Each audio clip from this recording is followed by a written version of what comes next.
School का जो programme होता है हमेशा, अब जैसे आप में से ज़्यादातर पेरेंट्स हैं, तो जब छोटे बच्चे आते हैं सामने आपको बड़ी खुशी सी फील होती है कि हाँ हमारा बच्चा एक चलो डांस कर रहा है। एक बिल्कुल छोटी सी बच्ची थी, वो उस जो गाना चल रहा था उसको साथ में रिसाइट कर रही थी, गा रही थी। दैट वाज अमेजिंग कि छोटे बच्चे किसी भी चीज़ को बहुत जल्दी पकड़ते हैं। जैसे अभी गुरुजी ने कहा था कि भाई मोबाइल की एक बात बताई थी, मुझे यूं ही बटे याद आ गई। मोबाइल बच्चे कहाँ से सीखते हैं? बच्चों के पास तो मोबाइल है नहीं, वो सीखते किससे हैं? पेरेंट्स से।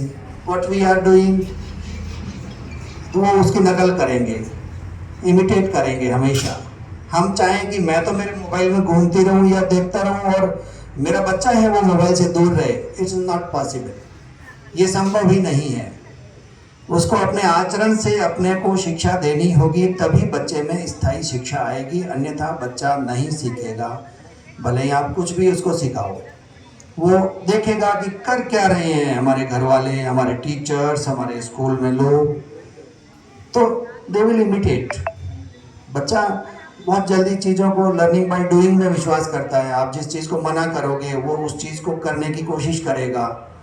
तो हल्के से कभी कहते हैं बेटा आग के पास मत जाना, इससे हाथ जल जाएगा, तो वो वास्तव में देखता है जाके कि जलता है कि नहीं जलता है। एक बार यूँ थोड़ी सी उंगली लगाता है, जलता है, देन वो सीख लेता है कि हाँ यस, आग से हाथ जलता है। कुछ लोग आप आए हो तो सभी लोग कुछ बाइक्स लेके आए होंगे, कुछ गाड़ियाँ लेके आए होंगे। उसके बारे में भी थोड़ी सी एक बात करूँगा मैं कि ऑलवेज वेयर हेलमेट। ये बोझ नहीं है। हम 80% एक्सीडेंटल डेथ्स रोक सकते हैं ओनली हेलमेट अच्छी कंपनी का पहनकर। 80% डेथ्स रोक सकते हैं। अपने को यूँ लगता है, अखबार में पढ़ते हैं एक दिन की कल मोटरसाइकिल का एक्सीडेंट हुआ, 2 जने मरे। अपने लिए वो कुछ नहीं है, खबर है।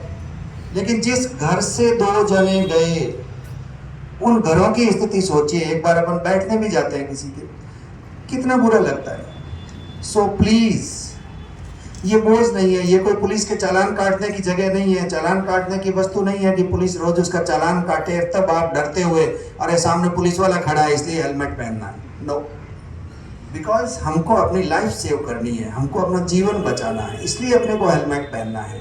हमको अपने बच्चों के लिए कुछ दिन और जिंदा रहना है, हमको अपने बच्चों के लिए कुछ दिन और जिंदा रहना है, इसलिए हेलमेट पहनना है।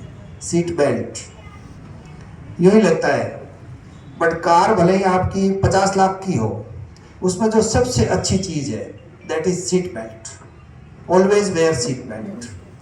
कभी भी अगर गाड़ी कितने भी पलटे खाएगी, उसके अंदर वाले आदमी के खरोंच तक नहीं आएगी, बशर्ते कि उसके सीट बेल्ट पहना हुआ हो। अभी थोड़े साल भर पहले की बात है, अहमदाबाद के पास एक एक्सीडेंट हुआ था। उनके पास 1.5 करोड़ की गाड़ी थी, 1.5 करोड़ की गाड़ी थी, 70,000 करोड़ का वो मालिक था आदमी, और पीछे बिना सीट बेल्ट के बैठा था। आगे 2 जने सीट बेल्ट वाले थे, पीछे वाले बिना सीट बेल्ट थे। पीछे भी गाड़ी में सीट बेल्ट है, ऑलवेज वेयर सीट बेल्ट। आगे वाले जिनके सीट बेल्ट थे, जबकि मरने वाले का चांस आगे ज्यादा होता है, बट वे दोनों बच गए और पीछे वाले दोनों मर गए। एंड दैट वाज साइप्रस मिस्त्री, यू नो द वे, कि बड़ा बहुत बड़ा आइकॉन है, टाइकॉन है, जो भी कहें अपन, टाटा के वो एमडी रहे हुए हैं।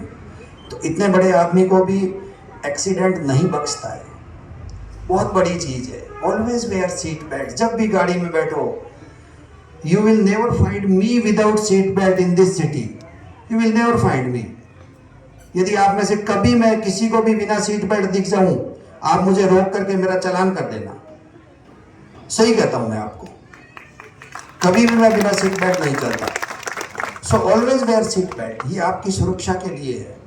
एक जो काफी महिलाएं बैठी है यहाँ पे, उनके लिए एक और बात कहना चाहूंगा मैं कि गैस सिलेंडर जो होता है वो बहुत ही खतरनाक चीज है। बड़ी अच्छी है, सुबह उठते ही अपने को उसकी नोच चालू करनी होती है, काम करना होता है, उसके साथ हमको उसके बिना हमारा काम चल ही नहीं सकता। अचानक अगर रोटी आधी सिकी हुई है, गैस बंद हो गई, अपने इधर भागते हैं सिलेंडर है कि नहीं है, होता है सर। सिलेंडर के साथ बहुत ही सेफली व्यवहार करिएगा। सिलेंडर के साथ बिल्कुल भी केयरलेसनेस नहीं चलती है, नेग्लिजेंट एक्ट बिल्कुल नहीं चलता है। कारण कि अगर थोड़ी सी भी गैस रिसाव हो गई, अपने को पता नहीं चला, एक स्विच ही अगर ऑन कर दिया, गए काम से। बाड़मेर में एक बार एक्सीडेंट ऐसा हुआ था, 3 मंजिल की इमारत थी, वो ढह गई पूरी, सिर्फ और सिर्फ गैस के साथ नेग्लिजेंट व्यवहार से। जो पाइपलाइन थी वो चेंज नहीं की गई, और वो पाइपलाइन सीढ़ी के पास टक्कर के उसमें एक छेद हो गया। अंडरग्राउंड था, अंडरग्राउंड गैस इकट्ठी हो गई। गैस, ये जो एलपीजी गैस होती है वो अपनी इस साधारण गैस से हल्क भारी होती है, तो वो नीचे इकट्ठी हो जाती है। अब चूंकि वहाँ रोज ही वो सोनारों का घर था, तो सोनार रोज उस गैस से काम करते हैं, तो उनको वो स्मेल ज़्यादा आती नहीं है, और स्मेल भी थोड़ी देर आती है। वो गैस में स्मेल डाली हुई होती है, वो हमेशा नहीं आती है, थोड़ी देर में वो निकल जाती है। और अचानक एक दिन अंदर जाके अंडरग्राउंड में, नीचे तो गैस इकट्ठी हो रखी थी, अब गैस दिखती तो है नहीं, स्विच ऑन किया, एक्सप्लोड हुआ। किसी भी कंटेनर में अगर LPG gas more than 2% of volume है, उसके आयतन से 2% से ज़्यादा है, तो इट विल एक्सप्लोड, ये जलेगी नहीं, विस्फोट करेगी। तो 3 मंजिल का मकान ढह गया, 5 जने दब के मर गए। तो गैस के साथ एक तो अंडरग्राउंड में कभी सिलेंडर मत रखिएगा। अपन क्या करते हैं, सबसे बड़ा कचरा रखने की जगह ही अपनी अंडरग्राउंड है, सिलेंडर को वहां पटक दो। नेवर, सिलेंडर को भले छत पे रखो, बट अंडरग्राउंड में कभी मत रखो। सरफेस के पैरेलल रखिएगा उसको, जिससे कि गैस हो तो भी बाहर चली जाए। तो गैस के साथ अच्छा व्यवहार करना है, हेलमेट पहनना है और सीट बेल्ट पहनना है। मैं तो पुलिस वाला हूँ, तो कम से कम इतनी बात तो आपकी ज़िंदगी के लिए बता रहा हूँ, ये हमारे लिए नहीं है। हम कोई हेलमेट पहनाने वाले नहीं है, गाड़ी वालों ने बनाया है। हाँ, हमारे कहने से बनाया, ये सही है कि भाई सीट बेल्ट बनाइएगा आप, जिससे कि लोगों की एक्सीडेंटल डेथ्स नहीं हो। बहुत होती है, जब हम घटनास्थल पे जाते हैं तब हमको रोना आता है वहाँ कि काश ये लड़का हेलमेट पहना होता। 22 साल का लड़का, 25 साल का लड़का जिस घर से जाता है, how dangerous this thing is. So again, मैं स्कूल के सभी स्टाफ और विशेष तौर से यहाँ के जो प्रिंसिपल साहब हैं उनका धन्यवाद देता हूँ कि उन्होंने मुझे इस चीज़ के लिए बुलाया और मुझे यहाँ अपने विचार एक्सप्रेस करने का मौका और अवसर दिया। धन्यवाद। जय हिंद, जय भारत।